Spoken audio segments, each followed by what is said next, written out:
टीटू भी बड़ी गजब की चीज है। हाँ, एक पोपली है, एक टीटू है।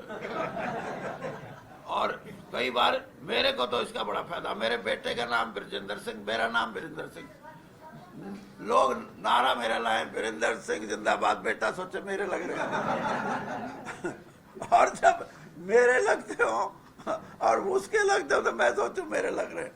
तो टीटू के नाम की भी वोट है और कृष्ण के नाम की भी वोट है और कांग्रेस के नाम की भी, और कांग्रेस की तो है ही है।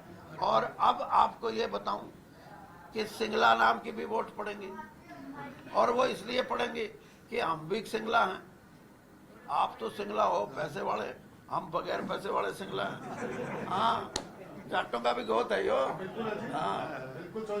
हाँ, तो इसलिए मैंने जो बात कही, मैंने यही कहा कि हमारे जो कैंडिडेट हैं ये पुराने कांग्रेस में इनकी आस्था रही है, और मेरे जैसा तो 10 साल सैर भी कर लिया बीजेपी की, लेकिन ये डटे रहे। मेरे भाई हैं, हमने कौशिक जी, इनके पिताजी के बनाए हुआ ये। मैंने कहा तेने नहीं पता, मेरे को पता है 7 स्टार है उनके, तो मैं तो उसमें घुसा हुआ हूँ। तो फर्क है ये। लेकिन जिस जमाने में कांग्रेस ने ऐसे भवनों का सोचा था, तो एक समस्या थी हमारे सामने कि भाई कुछ दुकान बना लो ताकि खर्चा पानी चलता रहे। सब दुकानें बनाई, हाँ, सब दुकानें बनाई थी ना। हाँ, तो और अब ये है कि ये मैं किस चीज की तरफ इशारा कर रहा हूँ। ये इशारा मेरा इस तरफ है कि थोड़े आदमी धर्म का नाम राज बढ़ाना और उसको पक्का जमाने के लिए 7 स्टार दफ्तरों का निर्माण करना, इस चीज पे भी सवाल उठेंगे। अब मैं कहता तो नहीं, अब वो कह रहे हैं कि वो क्या केजरीवाल, हाँ, केजरीवाल की जो कोठी वो सरकारी पहले शुरू तो हुई थी, वो 48 करोड़ से अब बढ़ते बढ़ते 65 पे आ गए कि उनका।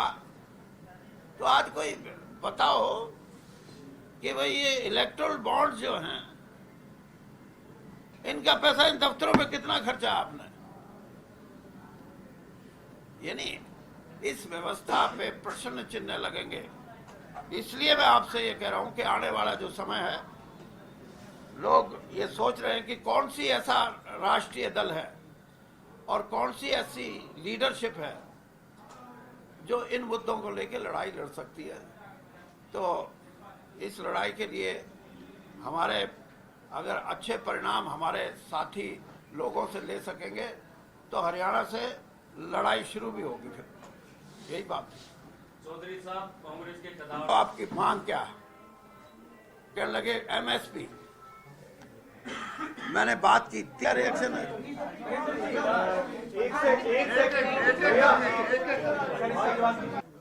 अच्छा, ये पानी की पूरी बोतल है क्या? है, this is the fact of the matter कि कांग्रेस का अगर संगठन होता तो जो आपकी राय थी देश के मीडिया की और देश के जो एनालिस्ट हैं, सबलिस्ट हैं और समझदार लोग हैं और मेरे जैसे भी आदमी जो 52 साल से राजनीति में, सब कहते थे कांग्रेस जीतेगी। कांग्रेस नहीं जीती, उसका एक बड़ा कारण ये भी था कि 10 साल 12 साल से संगठन ही नहीं था। तो इसलिए संगठन सबसे जरूरी है। मैं तो 3 बार कांग्रेस का अध्यक्ष रहा हूँ, 2 बार पीसीसी प्रेसिडेंट, 1 बार हरियाणा यूथ कांग्रेस का प्रेसिडेंट। तो मुझे पता है ये जो मेरे साथी बैठे हैं ये कोई आज की नहीं है।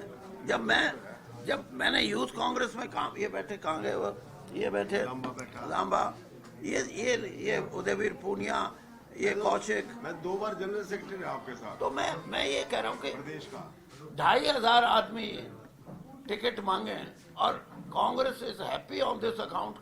See this large number of people, those who are seeking nomination. ये नहीं है बात ये है कि उनमें बहुत से ऐसे थे टिकट मिल जाएगी तो ठीक ना, हम कांग्रेस ही नहीं।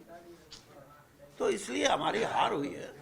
और मैं ये समझता हूँ कि हो सकता है 2 तारीख से पहले भी हमारा संगठन जल्दी बढ़ने की संभावना है।